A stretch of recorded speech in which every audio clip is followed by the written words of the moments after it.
रोज की तरह विक्रम रात की शिफ्ट पूरी कर अपने ऑफिस की कैब में बैठकर घर की ओर जा रहा था।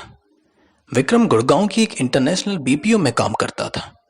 बेचारे ने बीटेक तो की थी, पर उसके साथ भी वही हो रहा था जो आजकल हर एक इंजीनियर के साथ होता है। टेक्निकल नौकरी नहीं मिल पाई, इसलिए वह कॉल सेंटर में काम करने लगा। आजकल उसकी शिफ्ट रात के 2 बजे तक होती थी। विक्रम द्वारका सेक्टर 9 में एक सोसाइटी में रहता था। कैब से उसे लगभग पौना घंटा लगता था। रोजाना की तरह विक्रम घर जाने के लिए कैब में बैठने लगा, पर उसने देखा कि आज एक नई लड़की फ्रंट सीट पर बैठी है। शायद वो न्यू ज्वाइनिंग थी। विक्रम सबसे पीछे वाली सीट पर बैठ गया। आज रात कैब वाले ने सेक्टर 9 से थोड़ा पहले रोककर विक्रम से कहा, सर, इन नई मैडम को राजौरी गार्डन छोड़ना है और फिर मेरा पिकअप भी है। क्या आपको आज इधर छोड़ दूं? हम फिर भारी भाड़ से निकल जाएंगे। विक्रम इससे पहले कुछ बोलता कि वह नई लड़की उसकी तरफ मुड़कर बड़ी मासूमियत से देखने लगी। विक्रम आज शायद उसके हाथों शिकार हो गया था, इसलिए वह नीचे कैब से उतर गया और बोला, ठीक है भैया, आप जाइए। उस समय रात के लगभग 2:45 बजे थे, पर उस नई लड़की के आकर्षण में विक्रम एक चीज भूल गया। विक्रम चलता जा रहा था। उसे तभी वहीं सेक्टर 9 का पीपल का पेड़ दिखाई दिया। विक्रम अंदर ही अंदर कहने लगा, अरे यार, मैं ये कैसे भूल गया कि ये भूतिया पेड़ भी साला रास्ते में ही पड़ता है।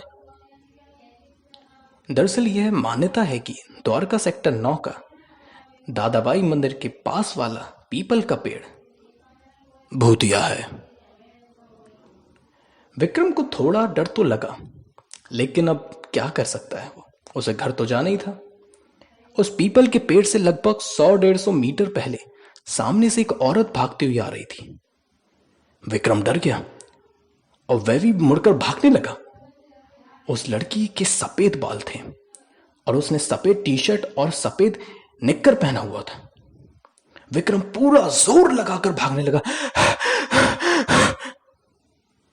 लेकिन वजन ज्यादा होने के कारण उसकी सांस फूल गई और वह उधर ही चक्कर खाकर गिर गया। उस औरत ने भी इस चीज का बहुत फायदा उठाया और उसने विक्रम के पिछवाड़े में कस कर लात मारी। विक्रम कांप तो रहा ही था, लेकिन तभी उसने सोचा, हद हो गई यार, फैशन की साड़ी से सीधा निक्कर पर आ गई है तो। तभी औरत ने एक छोटा सा चाकू निकाला और बोला, चल निकाल अपना पर्स और दफाओ यहां से। विक्रम समझ गया कि यह चुड़ैल नहीं, कोई चोरनी है। विक्रम ने मन ही मन सोचा, शक्ल से तो अच्छे घर की लगती है, पर ऐसा काम क्यों कर रही है? शायद ड्रग्स वगैरह करती होगी है, तभी इसके घर वालों ने इसको पैसे देने से मना कर दिया है और अब ये शहंशाह बन के लोगों को लूटने के लिए। खैर, विक्रम ने अपना पर्स उस औरत के हाथ में थमा दिया। अचानक आसमान में बिजली कड़की और अचानक से वो औरत विक्रम की कमर पर चढ़ गई, बिल्कुल उसी तरह जैसे बेताल विक्रम के ऊपर बैठता था। विक्रम भौचक्का सा रह गया और बोला, मोटी, मेरे ऊपर से उतर, पर्स तो ले लिया तूने, अब क्या लगा देगी, जान लेगी क्या? तभी उस औरत के अंदर एक मर्दाना आवाज निकली और वो कहने लगी, विक्रम, विक्रम, पहचाना मुझे? विक्रम को अब थोड़ा सा शक हुआ। उसे लगा कुछ तो भूतिया है, मर्दों जैसी आवाज में ये बात कैसे कर रही है। विक्रम बोला, मैं तुम्हें नहीं जानता, तुम कौन हो यार?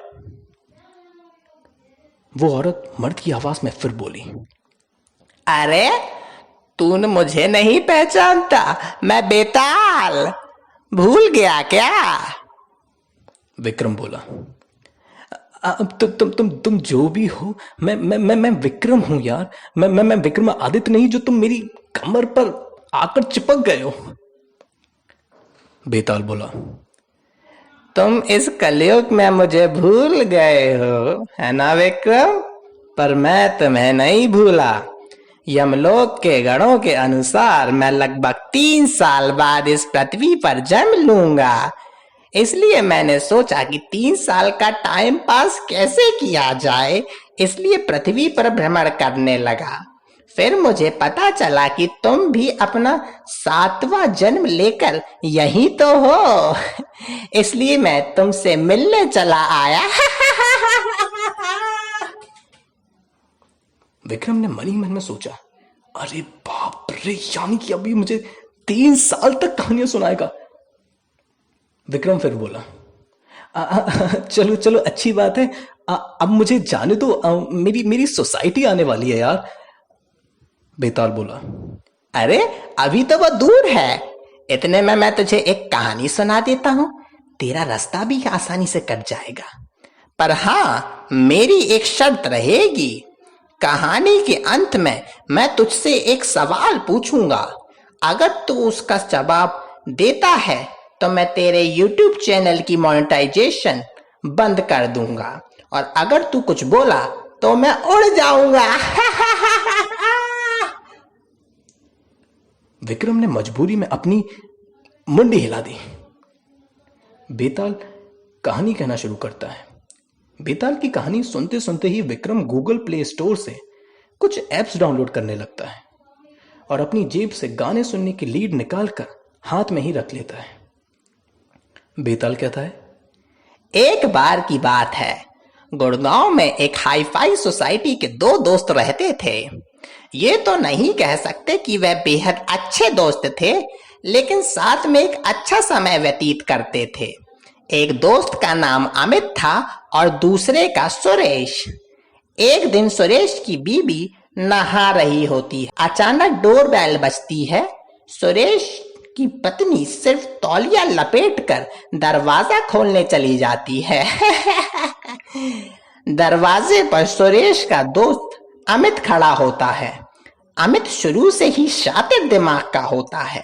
वो सुरेश की बीबी से कहता है कि अगर आप अपना तौलिया नीचे गिरा दें तो मैं आपको 30,000 रुपए दूंगा।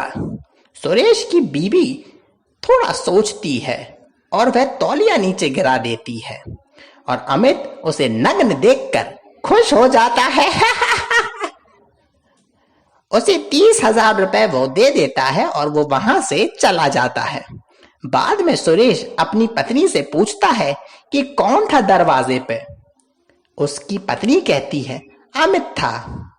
सुरेश कहता है, अरे उसने 30,000 रुपए वापस लौटाए क्या, जो उसने मुझसे पिछले हफ्ते लिए थे? सुरेश की बीबी यह सुनकर भौचक्की रह जाती है और वो बेहोश होकर जमीन में गिर जाती है।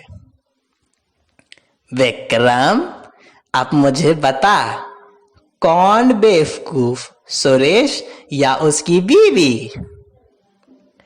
विक्रम कुछ मोबाइल में टाइप कर रहा होता है, किसी सॉफ्टवेयर में कुछ लगा पड़ा होता है। बेताल ने अपना सवाल फिर दोहराया, बड़ा बेवकूफ कौन विक्रम, सुरेश या उसकी घरवाली? पर विक्रम अपनी ही धुन में मोबाइल पर कुछ टाइप करता जा रहा था।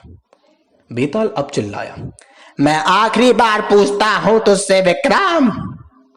तभी विक्रम ने बिजली की गति से गाने सुनने की लीड को फोन से कनेक्ट कर बेताल के कान में लगा दिया और फोन से text to voice converter on कर दिया।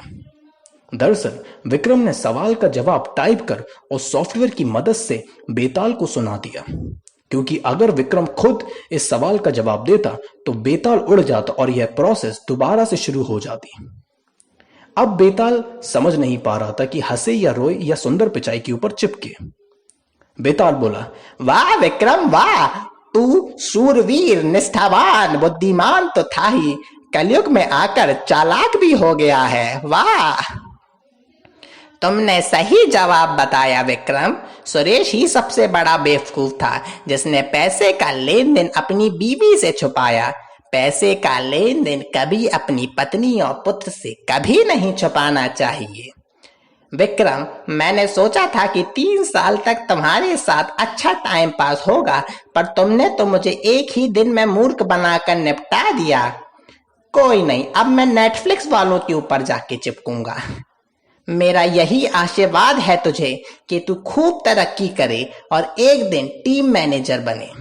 Bye bye Vikram, bye bye.